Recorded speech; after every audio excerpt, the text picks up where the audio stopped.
California. And I sent over some letters asking for a job interview, and a chiropractor answered me and said he wanted to meet with me. So I had $400 in my pocket, and I went over just with the promise of a job interview. I've been in obviously I didn't check things out so well before I left. Are we going to get the PowerPoint up too, by the way? I have to click on it. Oh, there we go. I do. It's powerful. So anyway, I didn't check things out so well before I left because I didn't realize that I couldn't challenge the board for acupuncture in California at the time. So I had a 3-year education in acupuncture. I came to the United States and I was not allowed to practice. So I had to come up with another way of doing it, basically using the knowledge I had in my hands. So for 30 years now in California, I've been practicing as a body worker, kinesiologist, and life coach. And so I've been in this country now for 30 years, I was only 24 when I came here. So I've been longer in this country than I've been in Sweden. So I used to have an accent. And so I thought until I got an iPhone and I talked to Siri, and she didn't understand me at all. I figured out I can't use Siri. But on this talk and on my book, me and my wife saw a movie last weekend called The Theory of Everything by Stephen Hawking. And this morning as I sat here waiting for my talk, I realized, wow, my book and what I'm talking about is like the theory of everything. And when you have time before something, you start thinking, what am I doing? I have 40 minutes, I can explain the theory of everything. Are you biting off too much? Are you crazy? And I started to realize, just breathe. Breathe. I have this little advice on me that I'm trying out that's buzzing you when you're not breathing. So breathe, just calm down. I realized that the book is not about me or I. And this talk that I'm giving to you, I basically just have to get over myself and out of my own way and trust that everything good is going to come down and all perfect gifts comes from above. So I trust that the message will come to you because I believe it is my purpose to give this lecture and spread this knowledge to people because it can change lives. So, about 5,000 years ago, ancient Chinese acupuncture masters came to understand the law of nature, universe, and the 5 elements. They discovered a way for mankind to heal, live, and grow in harmony with his or her circumstances and surroundings. Meaning, anytime we were not healing, we were not growing, we were not in harmony with our circumstances and our surroundings. This way of life was and still is the way out of pain and suffering and into healing, fulfillment, and peace of life, peace of mind. So, I spent 32 years researching those ancient laws and researching how to explain it, how to apply it, how to teach it. So over those 32 years, I had over 100,000 patient visits. And I applied what those ancient teachings were describing by observing personality patterns in people that were suffering, both in their soul, in their mind, and in their body. And taking this knowledge and observing this, it took me six years to write this book to explain this ancient Chinese wisdom in modern Western terms. And now I'm going to try to explain it to you in 40 minutes. So hopefully you will get this message, because the book is called The 4 Seasons, and it's talking about life as a metaphor and seasons. And of course, with seasons, there's seeds you plant. So my What I pray for and what I trust is that this talk will be a seed to you, and that there will be a harvest that you will get from this talk. So in those ancient teachings, the masters said that it is possible for us, that our lives is in our own hands, that we actually can change our life, that it's all in our hands. And so, if you can understand this knowledge and apply this knowledge, you could master your life. In our society, we have been taught to believe we are actually being conditioned to treat the symptom rather than the cause. The symptom being the pain, suffering, injury, and disease. So if you have heartburns, for example, the TV commercials have conditioned you to believe that you need to take antacid. If you have anxiety or depression, your doctor has prescribed you antidepressants. If you have tension, inflammation, or pain, we have been conditioned to take anti-inflammatory or pain pills. Now, we don't have health care in this country. We practice sick care. We're treating the symptoms, we're treating the sickness. We are not dealing with the cause. Now, the pain and the suffering is nothing but a warning light. When the red light goes on the dashboard in your car, indicating that you're out of gas, you don't take up a hammer and smash it. You don't put duct tape over it and keep driving. Now, if you use a drug to cover up your symptom, then we're not dealing with the cause.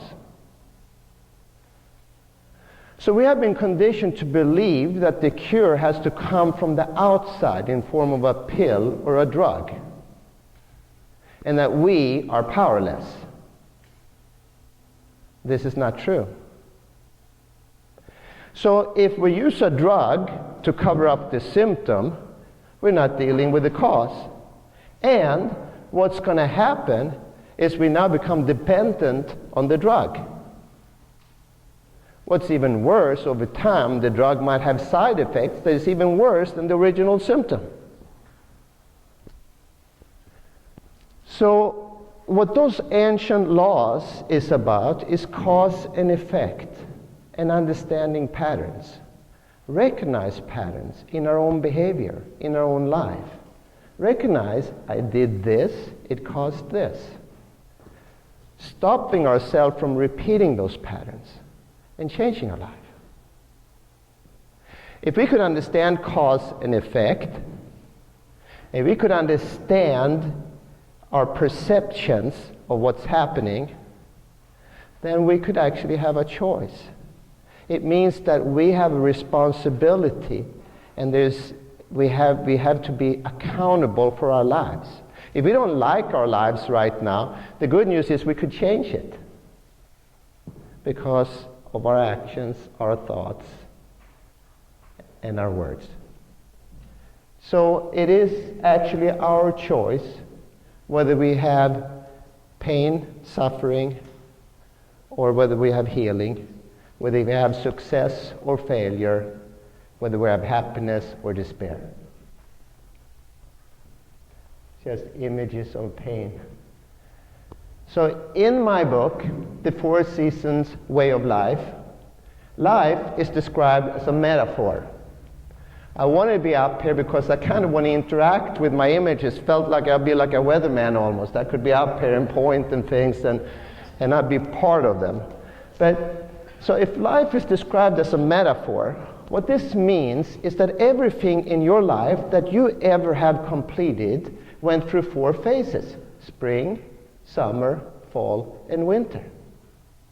Spring represents a beginning, planting a seed. Summer represents engagement, blooming, blossoming, in growth. Fall represent completion, bringing in the harvest, and winter represents rest, relaxation, storing, and preservation. So what does this mean now? This is not just 365 days of a year, a calendar year. This is a metaphor of time, 4 phases of time that could be of any duration. So in other words, for example, a day could be described at 4 seasons. Spring being the morning, the beginning of a new day, when you plan what you're going to do, where you're going to go, what you want to accomplish for the day. Summer is the middle of the day when you labor in love, like the bee is making love to the flower. And you are anticipating a positive outcome. You're into what you're doing. You're engaged. You're observing blossoming. You're observing growth. Fall is the end of the day when you bring in the harvest, when you bring in the accomplishments, when you bring in what you learned for the day. And winter is the night when you rest and reflect so you could wake up and do it all over again. And as in all things in the universe, if we're doing this right, then there's a growth, there's an evolution. We keep moving forward. So the important thing is to realize that this metaphor of time, this cycle of time, is not of any set duration. It's any duration of any time. As a matter of fact, in your own life right now, you are in different seasons in different things. If you're just starting to date someone, you're in spring. If you're about to get married or so, you're in summer in courtship. If you're actually in the process of learning or accepting something, then you're in fall. If you are reflecting from something that happened and you're recovering, you're restoring before you start a new cycle. Any job you start, any idea you have, anything you do right now, you might be in one season in your relationship. Maybe you went through some tough times during winter. You don't know if it's going to survive. Winter is the end of a cycle where some things dies and some things actually going to survive. Maybe there's a new spring, there's a new spark. Every day is a new cycle. Every day you start over again. Even this talk here is a 4 season. Now something brought you here. Something sparked your interest. Maybe some friend twist your arm. But you are here right now because there's something you need, there's something you're looking for, there's something you want in your life. Now that need is the seed that needs to be planted. What is it you need? What is this missing in your life? Now once you came in here and you sit here, you planted the seed. You're committed. You're here. Spring is over. Now it's my job to get you engaged, to get you excited, to get you to see something, to get you to anticipate a harvest, to get you to believe there is something good I'm going to get at the end. Fall is the end of my presentation when you got something, when you learned something, you got something out of it. That's your harvest. Winter is after you leave here, whether you're able to remember what you learn, store it, apply it, use the wisdom, or if it just went in and went away. This is not that different from a lot of things that is in self-help, like, name it, claim it, bring it in, receive it. Well, everyone have read about setting goals, visualize your dreams, be worthy to accomplish it. But there's 4 phases. We live in a society where everyone kind of wants fast money, quick food, and rapid weight loss. What good is it if I get something if I can't keep it? What good if I lose all the weight and I gain it right back again? I have to do it over. What good is it if I make a ton of money and I waste it all right away? What good is it if I'm looking really hard to find that special love and partner in my life, and I find her, and I'm an asshole and I work all the time and a loser. So there's 4 phases, and we need all 4 phases.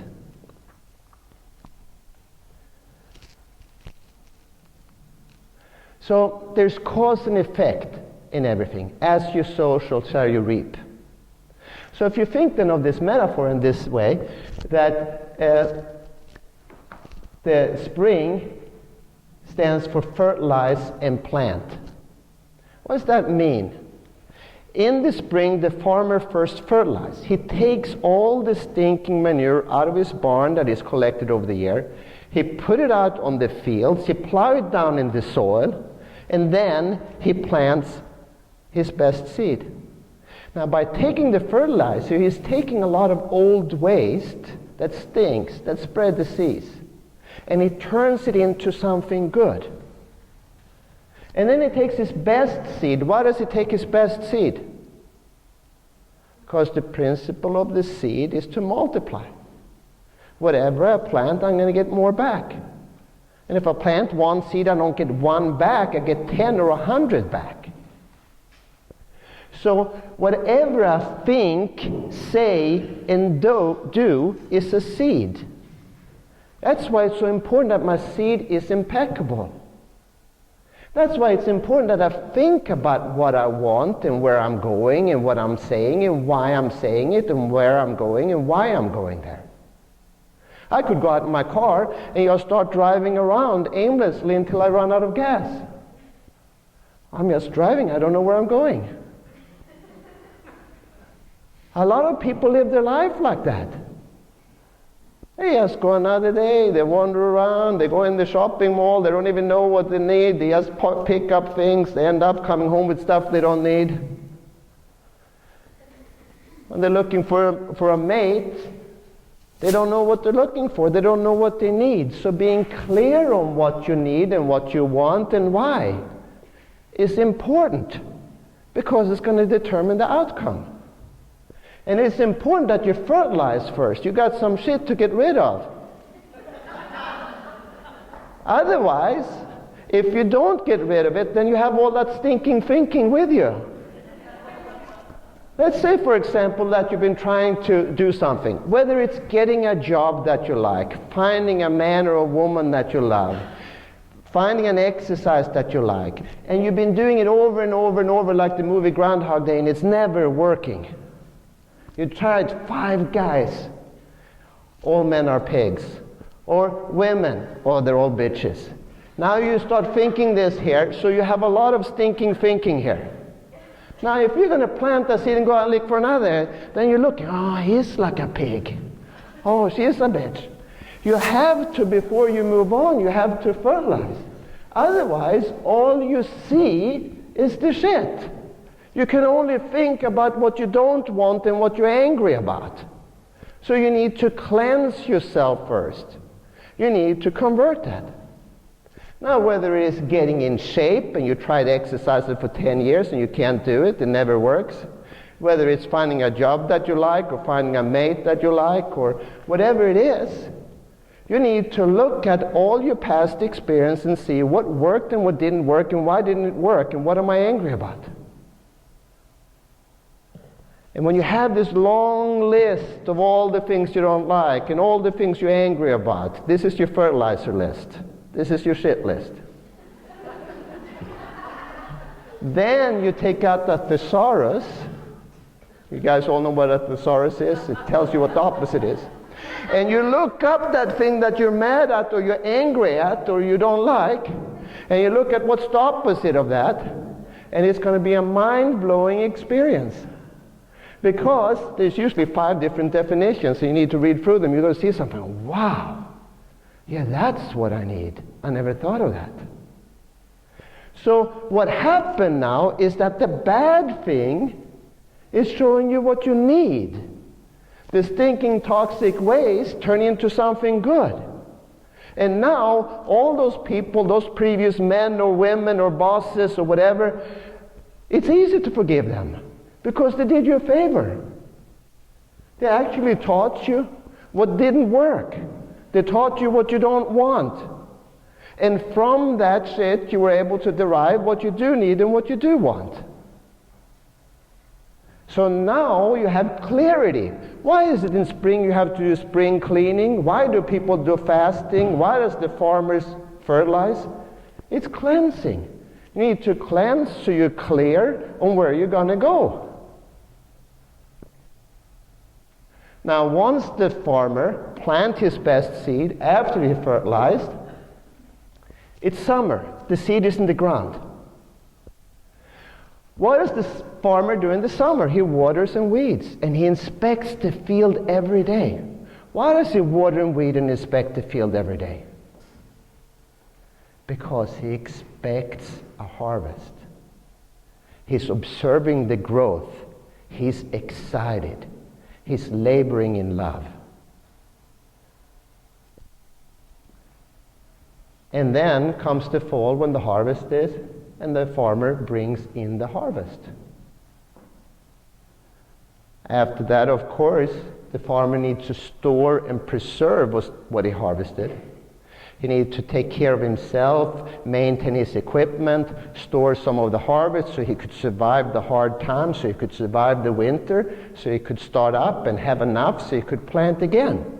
And if the farmer does this, he might start with 1 sack of seeds, now have 10 sacks of seeds. He used 2 sacks of seeds over the winter to survive, and now he plants 8 sacks of seeds. And now he's going to have 80 sacks of seeds, and this is how growth is happening because it's multiplying. If we fertilize, if we plant our best seed, if we water and weed, if we bring in the harvest, and if we store and preserve the harvest. Those are 4 phases in everything you do in life. Think about the magnitude of this. Any ache, pain in your physical body, or in your heart, or in your mind, in your emotions, any anger, any frustration, any despair, any grief, sadness, guilt, fear, anxiety, depression, is because you got stuck in one of those 4 phases.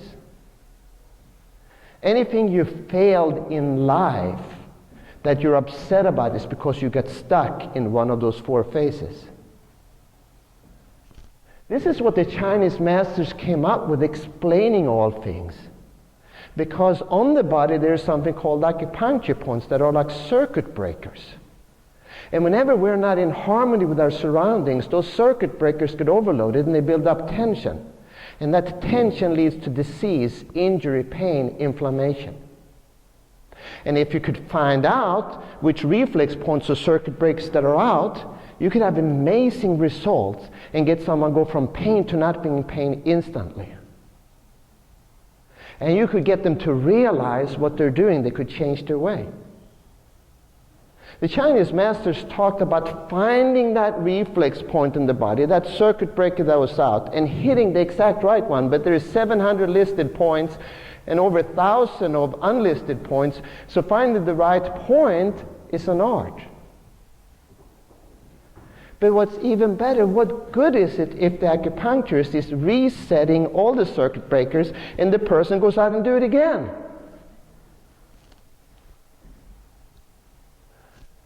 That's not going to work. Is that right? So it wasn't on and now it's on and it's 3 minutes? Okay. All right.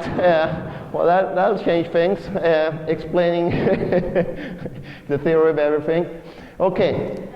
So we're going to speed it up a little bit. So spring is about purpose, intent, direction, getting clear, decide, and commit. Summer is about being authentic, engaged in speech and in action. Love what you do or do what you love. Harvest is about bringing in the harvest, receive, accept, and learn. Winter is about remember what you learn, appreciate what you have, and take care. And this big circle here is earth, which is present all the time. It's with being present and calm while you're doing this. So the 4 seasons is about doing the right thing in the right season while being present and calm. while you're doing it. Now, I can't run out and force the seeds in the ground if the ground is frozen. If I don't water and weed, it's not going to grow, or the crop will not come. If I don't bring in the harvest, I don't have anything to put in the barn to survive in the winter. And if I don't store and preserve, I don't have enough. So with every season comes emotions. In spring, if you know where you're going and what you want, you're calm, clear, and assertive. In summer, if you love what you do and you do what you love, you have joy, delight, and happiness. In fall, if you're able to bring in the harvest, you have empathy, understanding, calmness, and acceptance. Life doesn't always happen the way we expect it to. Sometimes it doesn't happen the way we expected it to. But the fact is, there's always a harvest if we always focus on what we learned. If we always do our best and we always focus on what we learn, then we're constantly going to get better and better by process of elimination. If we are taking time to rest, then we're still cautious and calm at the same time as we are courageous in hard times to survive, because we know there will be a new spring. And if we're present the whole time, we're going to be calm. So when we're not present, we're not calm. So when we get stuck, if we don't fertilize, then the ground is not going to be fertile. If we don't plant, if we procrastinate, nothing could grow. On the other hand, if we're angry and try to force things in the ground before it's time, the seed we plant is not a good seed. If we don't water, it's not going to grow. Some people water too much. That's like the salesperson that oversell things. You know, you could kill a plant by watering it too much, you know, or you could kill it by not watering it enough. And weeding, of course, is pulling out the negatives that comes in your life and focus on what you want in the harvest instead of focusing on the weeds. If all I do focusing on the weeds, all I'm going to see is weeds. And I'm not going to have a harvest. And what happened if I don't bring in the harvest? If it didn't happen the way I wanted it to, this is not supposed to happen, this is not real, well, then I can't bring in the harvest. If I don't learn from the experience, then I'm stuck. I'm not accepting what is. If I don't store things and preserve things because I didn't get anything, I don't rest, I'm going to get exhausted. And when I'm not in harmony, I'm not present. So the emotions that comes, they come with stressful beliefs. And this is, I'm going to try to wrap this up just in a minute here. When we are stuck in those seasons, we have stressful beliefs. So like in spring, for example, I have to do this and I don't want to. How do you feel if you believe you have to do something you don't want to? You're going to be angry and irritated and resentful. What about if you say, I want to do this right now? The ground is frozen and I want it right now. I'm going out there shoveling the snow away and use a torch blower to thaw up the ground, I force in the seeds. It's not going to happen. I'm going to be angry too. That's aggressive. What if I believe this will never work? What if I'm married and I think, this is not working. Oh my God, she drives me crazy. Or what if I hate my work? Or what if I try to get in shape and I say, I hate working out. This is not working. There can't be a harvest if you are not authentically loving what you're doing and into what you're doing. You could fake it and, everything is fine, we're doing great. But then you're living a lie because you're not authentic and you're not true to your heart. So if you believe this will never work, then you're right, it will never work. What happened if you believe, I should have done this, this should not have happened? You're not accepting what is. You're arguing with God. You're arguing with reality. It happened. Of course it's supposed to happen. If you say, I'm not good enough, and you beat yourself up because I should have done this, I should have done that, then you're stuck in fall. You have to focus on what you learned. And this is a big one that a lot of us has, which I have to fight myself all the time. I can't rest until I'm all done. I'm never done, so I could never rest. How do you feel when you believe that? You're overwhelmed, you're exhausted, you know? So, if I believe I'm running out of time, I'm getting too old, I have to do this right now. Or, I don't have enough. I am running on fear. And if I believe I have too much to do right now, and I'm trying to multitask and do 10 things, I'm running around like a chicken without a head. I have to ask myself, is it true? Do I have to do this?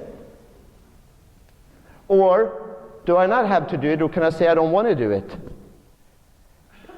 Can I find a way to believe in what I'm doing, either keep doing it or get out of it? I can't keep living a lie. Or can I just focus on what I learned and see that I did my best and see that I'm growing and moving forward?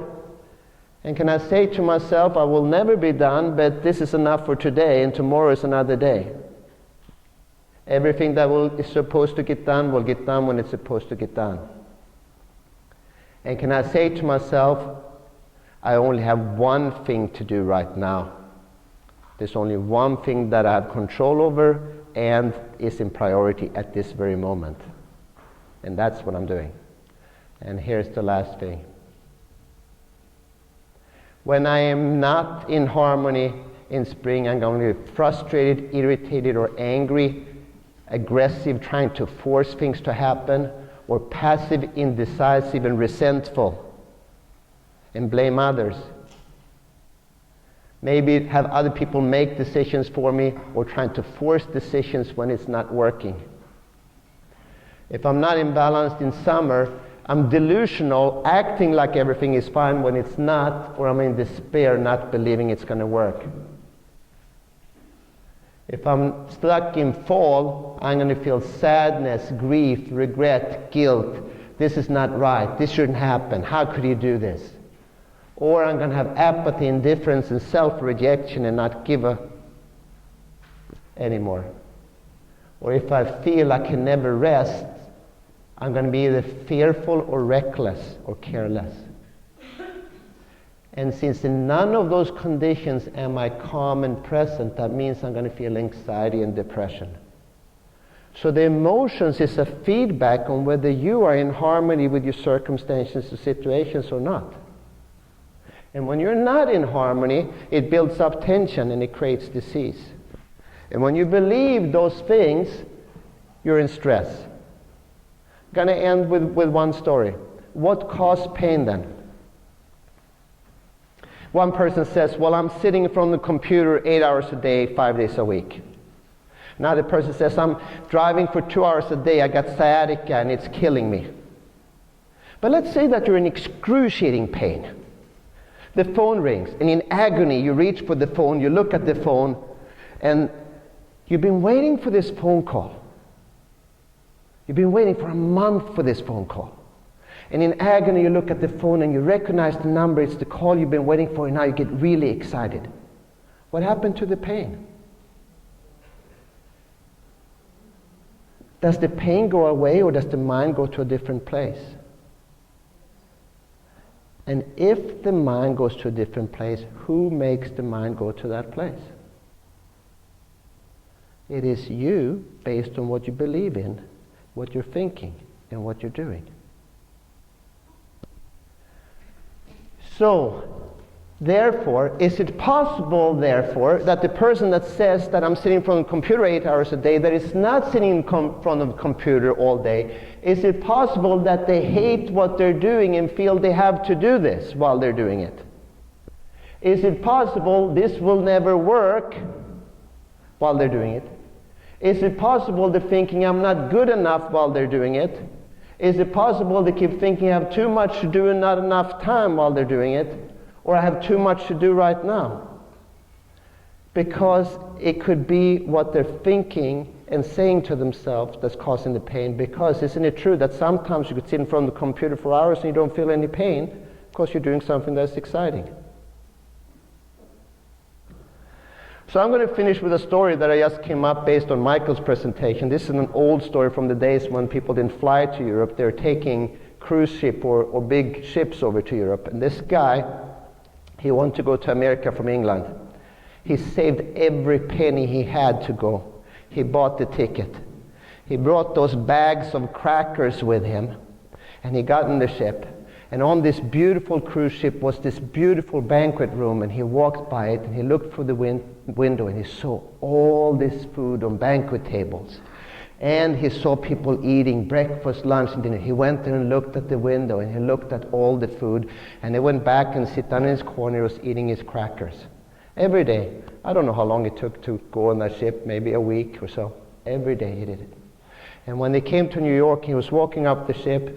The captain shook his head and said, "Hey, I haven't seen you in the eating hall for the whole trip." He says, "Oh no, I looked at that banquet table, it was beautiful.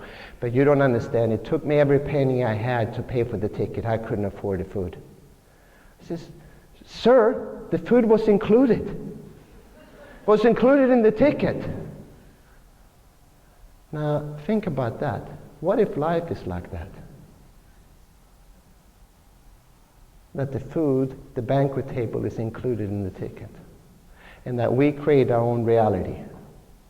And that reality is based on what we think, what we say, and what we do. And what if we could look at our own patterns and see what we're doing and catch ourselves and change our ways so we create a reality that we like? Thank you very much.